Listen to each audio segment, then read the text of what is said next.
내게 요구하시는 것이 무엇이냐? 곧 내 하나님 여호와를 경외하여 그 모든 도를 행하고 그를 사랑하며 마음을 다하고 성품을 다하여 내 하나님 여호와를 섬기고 내가 오늘날 내 행복을 위하여 내게 명하는 여호와의 명령과 규례를 지킬 것이 아니라. 아멘. 네, 이 시간 제가 잠시 기도합니다. 사랑해 주님 감사합니다. 우리들에게 말씀 주심에 감사합니다. 이 말씀이 우리를 살리게 하여 주시옵소서. 전하는 자가 부족합니다. 저의 모든 모습 가리우시고 주의 영광만을 드러내어 주시옵소서. 예수님의 이름으로 기도드립니다. 아멘. 네, 우리 오늘 신명기서 10장 12절에서 13절까지 말씀으로 기준이 있는 인생이라는 제목으로 주님 말씀을 증거하겠습니다. 기준이 있는 인생이라는 제목으로 우리 주님 말씀 증거합니다. 최근에 우리 넷플릭스에서 방영되었던 드라마가 화제였습니다. 혹시 이 드라마 아시나요? 혹시 뉴스에서도 나왔고요. 여러 매체에서도 뜨겁게 달궜던 드라마인데요. 참교육이라는 드라마입니다. 이런 안 보신 분들을 위해서 제가 내용을 조금 설명을 드릴게요. 대한민국의 교육 현장이 너무나도 많이 무너졌죠. 지금 우리가 바라보고 있는 이런 사태들이 만만치 않습니다. 그래서 이러한 우리들의 마음을 조금 달래주고 싶었는지 이런 드라마가 나왔는데요. 실제로 이 드라마에서는요, 정부에서 교권보호국이라는 것을 만듭니다. 가상의 조직이죠. 이 교권보호국이라는 걸 만들어서요, 이 감독관들이 교사들이 해결하기 어려운 문제들, 학교폭력, 여러 가지 악성민원, 여러 가지 문제들을 직접 뛰어서 해결하고 학교에 투입됩니다. 처음에는 이제 네이버 웹툰, 만화로 제작되었던 것이 이제 드라마로 조금 만들어진 건데요. 이래서 이제 여기 김무열 씨와 여러 배우들이 악성 민원들, 또 학폭 가해자들, 여러 교육 선생님들을 만나면서 현장의 질서를 막 잡아가는 드라마예요. 굉장히 재밌더라고요. 보는데 1화만 보는데도요, 너무 재밌어가지고 참 좋았습니다. 그런데 이런 명대사가 나옵니다. 보게 되면 우리 같이 한 번만 읽어볼까요? 시작! 어른이 애들을 무서워하면요, 망하는 겁니다. 김무열 씨가, 그러니까 극 중에서 나와진 선생님이 이렇게 얘기하는데 멋있어요. 참 멋있었어요. 어른이 애들을 무서워하면요, 세상은 망하는 겁니다. 물론 이 드라마를 실제로 현실에 옮겨오기에는 조금 문제가 있을 것 같아요. 어려움도 있을 것 같아요. 그렇지만 드라마가 주는 메시지는 어쩌면 분명했다고 봅니다. 아이들이 올바르게 성장하려면, 아이들이 건강하게 자라나려면요, 사랑만 필요한 것이 아니라 원칙과 또 규칙과 명확한 기준들이 필요하고, 또 때때로는 무서운 어른도 조금 필요하다는 것 같아요. 그러니까 올바른 권위가 있어야 된다는 거겠죠. 물론 두려운 어른이라는 것이 폭력적인 어른을 말하는 것은 아닐 겁니다. 그렇지만 아이들에게 흔들리지 않는 기준을 제시해 줄 수 있는, 뭔가 옳은 길을, 올바른 권위를 제시해 줄 수 있는 어른, 선생님, 부모님들이 분명히 필요합니다라는 것을 조금 지적해주고 꼬집고 있는 드라마인 것 같아요. 저는 이 드라마의 내용을 이렇게 보면서 이런 생각이 조금 들었어요. 이것이 아이들의 일만은 아니겠구나 하는 마음이 좀 들었습니다. 우린 때때로 우리들의 인생이 막 자유롭기를 바라고요. 또 우리들에게 하나님이 우리들에게 사랑만을 주시기를 참으로 바랄 때도 때때로 있지만, 정말 우리들의 삶을 올바르게 또는 건강하게 우리가 나아가기 위해서는요, 우리들의 삶에도 때때로 기준과 경외라는 것이 필요하다라는 겁니다. 그래서 오늘은요, 우리 주제가 경외, 하나님을 두려워하는 것에 대해서 우리가 함께 말씀을 나눠보고자 합니다. 근데 우리가 생각하기에요, 우리들은 아직 아니군요. 우리들은 두려움이라고 하면 굉장히 부정적인 것으로 봅니다. 사실 부정적인 것들이 꽤 많습니다. 왜냐하면 이 두려움이라는 것이 우리들을 때때로 파괴적으로 또는 우리들을 안 좋은 쪽으로 끌고 가는 상황이 굉장히 많기 때문인데요. 그렇지만 때때로 곰곰이 우리가 한번 생각해 보면 좋은 두려움도 우리에게 있다는 걸 생각해 볼 필요가 있어요. 물론 우리가 두려움이라고 하면 굉장히 피하고 싶고 두렵지 않고 싶고 두려움에서 해방되고 싶지만 우리가 한번 이렇게 한번 생각을 해보자고요. 어린아이가 불이 얼마나 뜨거운지 모르면 그냥 가스레인지에 불에 손을 막 갖다 댈 겁니다. 저도 실제로 그래서 손을 한번 크게 딘 적이 있습니다. 근데 제가 한번 어렸을 때 다리미예요. 다리미에다가 크게 한번 데이고 나서부터는 제가 가까이 갔을까요? 절대로 안 가죠. 왜요? 무서운 걸 알아서 조심하는 거예요. 가령 우리가 가파르고 좁은 길을 걸어간다라고 생각을 해봅시다. 만약에 내가 낭떠러지가 무섭다라는 것을 안다면 우리는 조금 안쪽으로 조심조심 걸어갈 겁니다. 두려움이 있기 때문에 우리들에게 조금 더 건강한 길로, 올바른 길로 가는 지혜라는 것이 생긴다는 것이죠. 그래서 우리가 올바른 두려움은요, 때때로 우리를 억압하는 것이 아니라 우리들을 보호하는 역할이 되기도 한다라는 것입니다. 오늘 하나님께서는요, 모세를 통해 이스라엘 백성들에게 그리고 우리들에게 한 가지를 요구하시는데요. 우리 같이 한번 읽어볼까요? 시작! 하나님께서 네, 그렇습니다. 우리 오늘 말씀을 조금 쉬운 버전으로 같이 한번 다시 읽어보겠습니다. 시작! 이스라엘아, 내 하나님께서 요구하시는 것이 무엇이냐? 곧 내 하나님 여호와를 경외하여 그 모든 도를 행하고 그를 사랑하며 마음을 다하고 성품을 다하여 내 하나님 여호와를 섬기고 내가 오늘날 내 행복을 위하여 내게 명하는 여호와의 명령과 규례를 지킬 것이 아니냐. 아멘. 제가 새한글 버전으로 다시 한번 읽어드릴게요. 그대 이스라엘, 이제 여호와 그대의 하나님이 그대에게 요구하시는 것이 무엇입니까? 여호와 그대의 하나님을 두려워하는 것입니다. 그래서 그분의 모든 길로 걷고 그분을 사랑하고 온 마음과 온 정성으로 여호와 하나님을 섬기는 것입니다. 그리고 내가 오늘 그대에게 알려주는 것은 그대의 행복을 위해서입니다. 이렇게 기록하고 있습니다. 우리가 오늘 말씀에 따르게 되면요, 하나님께서 우리에게 원하시는 것이 하나님을 경외하는 것, 하나님을 사랑하는 것, 하나님의 말씀을 지키는 것이라고 우리들에게 말해주고 있는데요. 그 이유를 그 다음에 기록합니다. 너를 행복하게 하려 함이라. 신기하죠?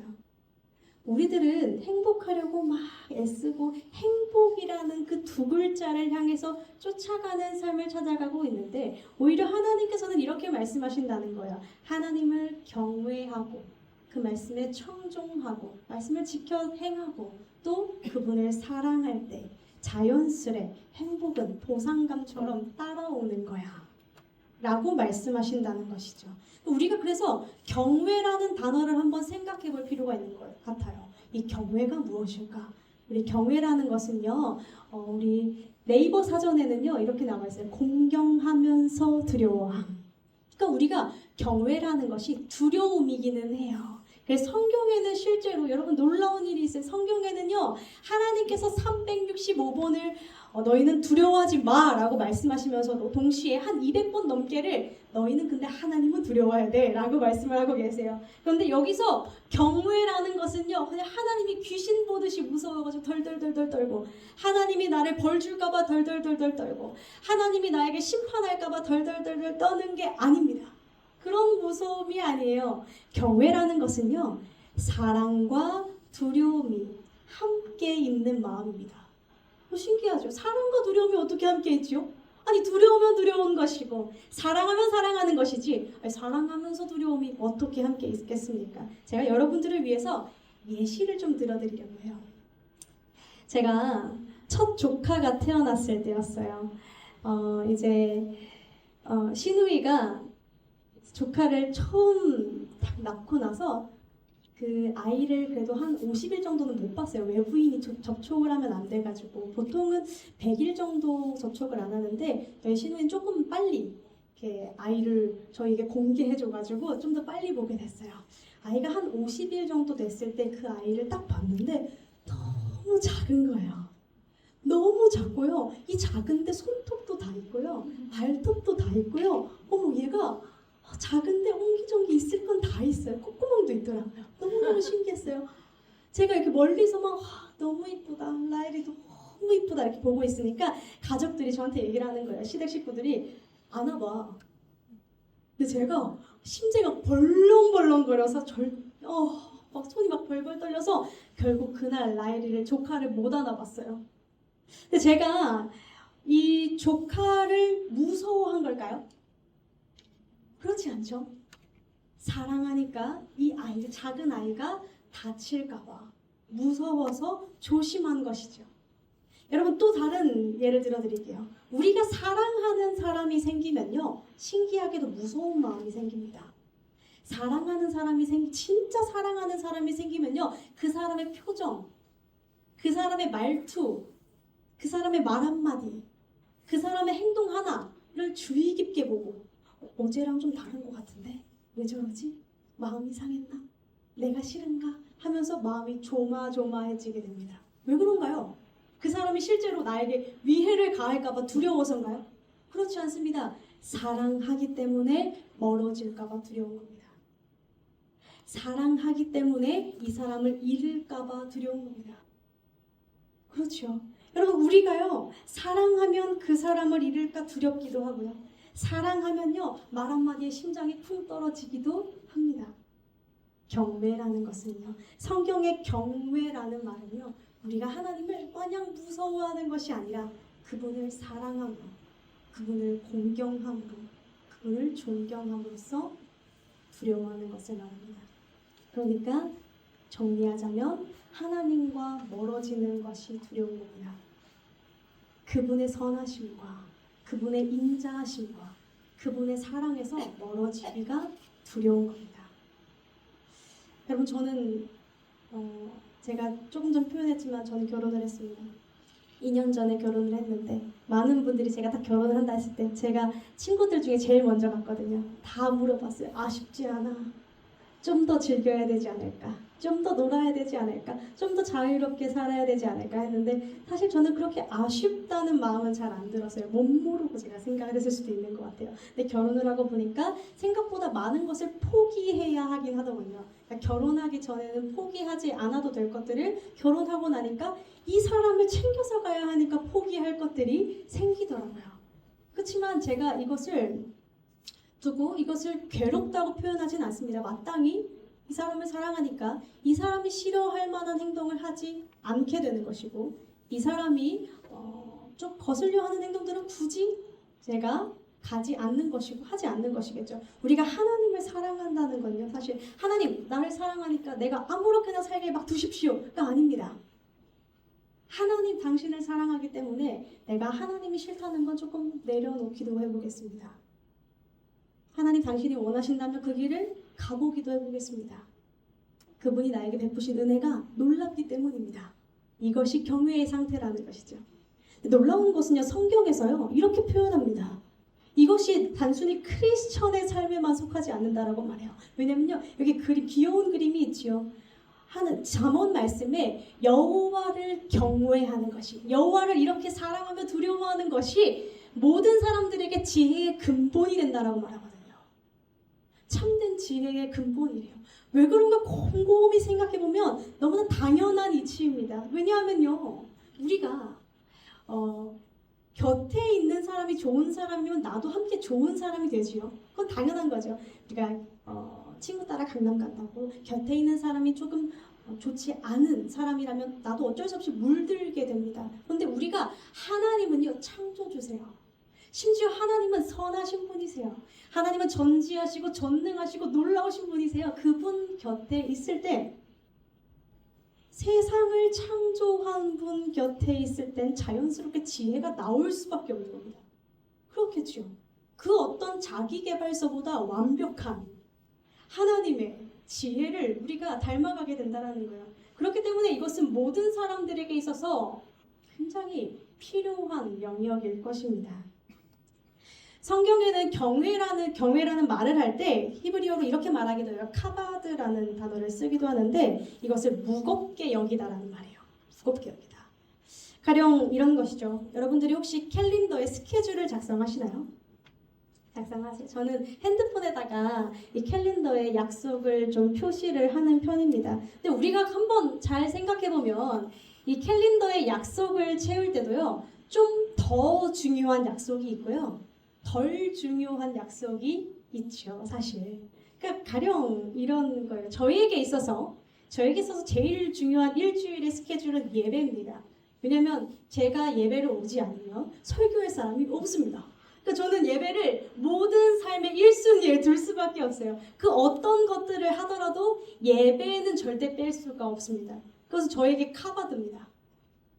근데 제가 예를 들어서 집에 가서 이제 오늘은 넷플릭스 봐야지 하는 건 카바드는 아닐 겁니다. 충분히 변동될 수 있을 만한 것들이죠. 그러니까 우리들의 삶에서는요, 조금 더 무거운, 조금 더 선명한, 조금 더 무게 중심을 두고 있는 것들이 다 있습니다. 우리가 하나님을 경외하지 않더라도요, 우리는 사실 생각해보면 무언가에 다 카바드하고 있다라는 거예요. 무언가에 무게중심을 조금 더 내려놓고, 무언가를 조금 더 선명하게 여기고, 무언가를 조금 더 우리가 중심에 두고 있는 것들이 있다라는 것이죠. 그것이 아마 여러분들이 경외하는 것들일 겁니다. 우리는 사실 그래서 같이 한번 읽어볼까요? 시작. 무엇을 가장 무겁게 살고 있습니까? 우리가 이것을 한번 생각해 볼 필요가 있습니다. 무엇을 가장 무겁게 두느냐에 따라서 우리의 선택이 달라질 겁니다.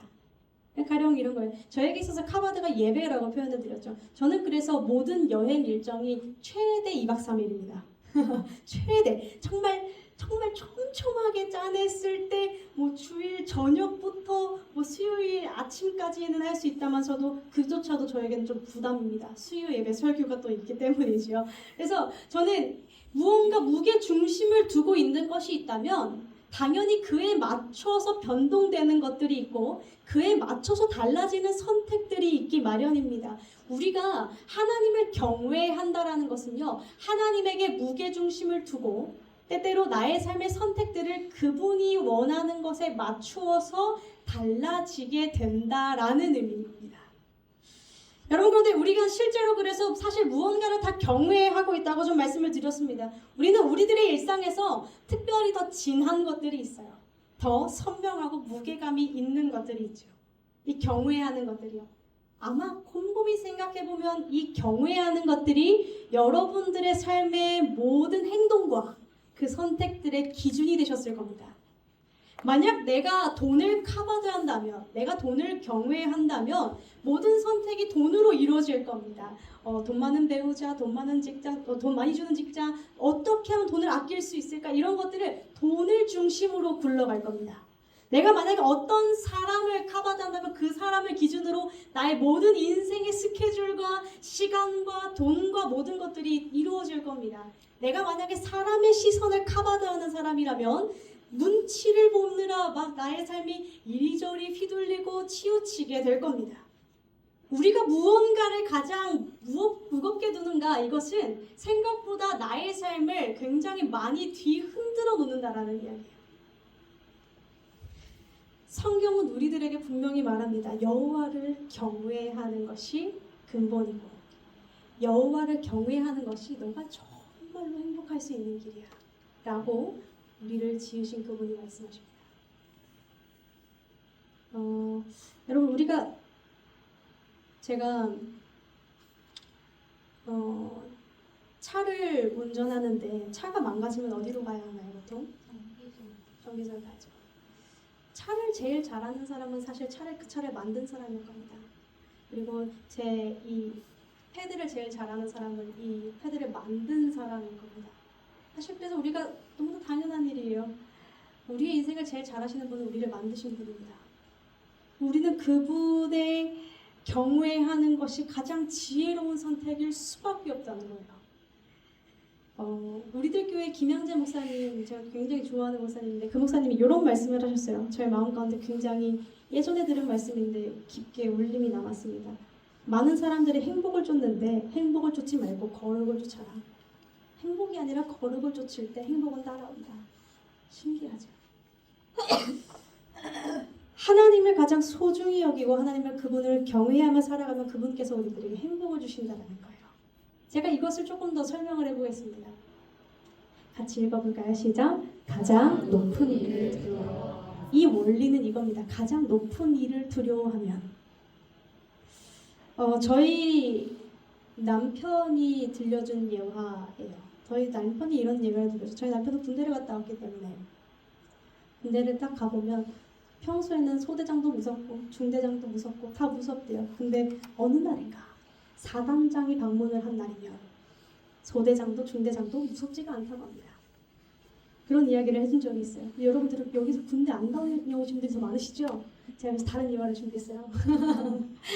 저도 잘 이해가 안 되더라고요. 저도 군대를 안 갔다 오고 그러니까 여러분들 혹시 학창 시절에 이런 분들을 보신 적이 있으신가요? 한 장만 넘겨주시겠어요?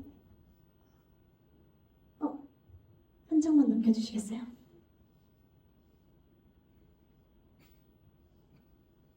한 장만 더 넘겨주시겠어요? 네. 여러분들을 보신 적 있나요?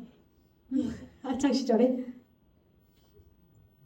여러분들의 학창 시절이 어느 시절일지 몰라서 골고루 가져오긴 했는데 요 왼쪽 사진은 90년대에서 2000년대의 학창 시절에 무서운 언니들이 자주 했던 사자머리라고 합니다. 그리고 이 오른쪽에는요 7, 80년대 때 무서운 언니들이 입었던 룩이라고 합니다. 여러분들은 어느 때를 살아오셨나요? 저의 때에는 무서운 친구들은 다 노스페이스 패딩을 입고 있었습니다. 제가 6학년 때의 일이었어요. 5학년이군요. 5학년 때 일이었는데 여러분 그거 아시죠? 항상 한 학년 윗 선배가 제일 무섭습니다. 언제나 한 학년 윗 선배가 제일 무서운 법인데요. 저희가 딱 5학년, 6학년이 되니까 아이들 사이에서 소위 일진, 날라리, 양아치라고 하는 친구들이 스멀 이제 나오기 시작하고 두각을 드러내기 시작하더라고요. 그때가 됐는데 한 번은 제가 이 친구들에게 밉보인 적이 있었어요. 무섭더라고요. 저를 화장실로 부르답니다. 화장실로 불러서 제가 이렇게 가가지고 이제 이렇게 서 있다가 이렇게 조용히 돌아왔는데 참으로 무서웠어요. 그 친구들이 그렇게 무섭더라고요. 다 같이 오니까. 그런데 제가 어느 날인가 한 언니를 알게 됐습니다. 이 언니는 중학생 언니였어요. 이 중학생 언니였는데 이 언니가 저를 너무너무 예뻐하는 겁니다. 예지야 하면서 너무너무 좋아해 주는 겁니다. 근데 알고 보니까 이 언니가 동네에서 좀 유명한 언니더라고요. 그 사실을 제가 알게 되고 나서 그 6학년 언니들을 바라볼 때 어땠을까요?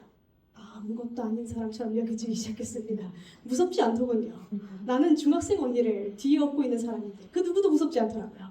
학창생활을 당당하게 할 수 있었어요. 우리가 생각해보면 사실 가장 높은 일을 두려워하게 되잖아요. 그러면 그 아래는 사실 두렵지가 않습니다. 저는 조금 이런 저렴한 표현으로 설명을 했지만 우리 한 신학자가 이렇게 이야기를 합니다. 앞전으로 화면을 돌려주시겠어요? 이 전장으로 그 다음 장입니다. 그 다음이고요. 그 다음입니다. 그 다음일까요? 네, 여기입니다. 감사해요. 우리 같이 한번 읽어볼까요? 시작. 하나님을 두려워하는 사람들은 두려움 없이 삶을 만든다. 하나님을 두려워하지 않는 사람들은 결국 모든 것을 두려워하게 된다. 이렇게 표현합니다. 하나님을 기준으로 삼을 때 하나님을 경외하는 사람들은요. 세상의 두려움에서 자유하게 됩니다. 놀랍게도 하나님을 경외하게 될 때 나를 얽매고 있었던 두려움들은 아무것도 아닌 것이 됩니다. 왜요? 그분이 만드셨고 그분이 주관하신다는 것을 내가 알기 때문입니다. 그 순간 아무것도 아니게 되는 겁니다. 나를 눈치 보게 하는 것들에서 내가 해방되게 됩니다. 가장 높으신 하나님을 내가 믿고 알고 사랑하고 그분을 두려워하기 때문입니다. 우리들은 하나님을 기준으로 삼을 때 세상의 기준에 흔들리지 않습니다. 많은 이들은요 유행 따라 살고 사람들의 말 따라 살고 변하는 세상에 맞춰서 살지만 우리는 변하지 않고 언제나 신실하신 하나님의 말씀에 기준되어서 견고한 삶을 살아가게 됩니다. 저는 그래서 이 말을 분명히 믿습니다. 크리스천들은, 예수 그리스도를 믿는 사람들은 굉장히 단단하고도 건강한 삶을 산다는 것입니다. 왜요? 나의 뒤에 백이 하나님이시기 때문입니다. 사랑하는 성도 여러분, 진리가 굳건하게 서 있을 때 우리는 비로소 자유함을 느끼게 됩니다. 내 안에 여러 가지 길이 많을 때 우리는 자유함을 느끼지 못하고요. 오히려 올바른 진리가 내 안을 꽉 붙들고 있을 때 나는 더 자유함과 기쁨과 행복감을 맛보며 살아가게 된다는 것이죠. 말씀을 마무리하고자 합니다. 사랑하는 성도 여러분, 우리는 모두가 인생을 잘 살기를 바라는 것 같아요. 사실 인생을 망치고 싶은 사람은 없죠. 우리가 사람들은 그래서 지혜라는 걸 찾는 것 같습니다. 보게 되면 서점을 가면 항상 베스트셀러는 자기계발서예요. 그죠? 언제나 그렇죠. 여러분, 뷔페에 가도 우리 한국인들은 효율이 중요하다 보니까 뷔페에 가도 뽕을 뽑고 본전 찾기를 굉장히 중요하게 여깁니다. 여러분, 본전 찾는 법 아시나요? 일단 샐러드부터 먹고 그 다음에 초밥을 밥을 반 덜어서 먹고 그 다음에 점점 무거운 걸 먹다가 마지막에 튀김류를 먹어줘야 됩니다. 그리고 디저트로 한 번 입가심을 한 다음에 다시 시도할 수 있습니다. 이런 이 한국인들은 지혜가 매 순간 필요한 사람들입니다. 놀이공원에 가서도요, 미리 다 알아보고 갑니다. 어떤 줄이 몇 시간 대기인지 모든 것들을 다 알아보고, 요즘은 롯데월드 가기 전에 실시간으로 인스타그램에 실황을 검색해보고 지금 사람들이 미리 올려줘요. 그걸 보고 갑니다. 본전 찾기 위해 효율을 따지기 위해 지혜를 구하면서 우리는 삽니다. 여러분, 그런데 우리가 나를 정말 지혜로운 삶이라는 것은 나를 지으신 신 앞에서 겸손해지는 것일 겁니다. 가장 효율 있는 삶일 겁니다. 왜요? 그분이 나를 지으셨기에 나를 가장 잘 알기 때문입니다. 그분의 이야기에 귀 기울이고 그분의 말씀대로 따르는 것이 참된 지혜일 겁니다. 수많은 말들보다, 수많은 사람들의 이야기들보다 나의 인생을 지으셨다고 말씀하시는 그분을 가장 무겁게 여기게 되길 소망합니다. 그때 주님은 우리들에게 약속하셨던 참된 행복을 허락하실 줄 굳게 믿습니다. 시간 기도합니다. 사랑의 주님.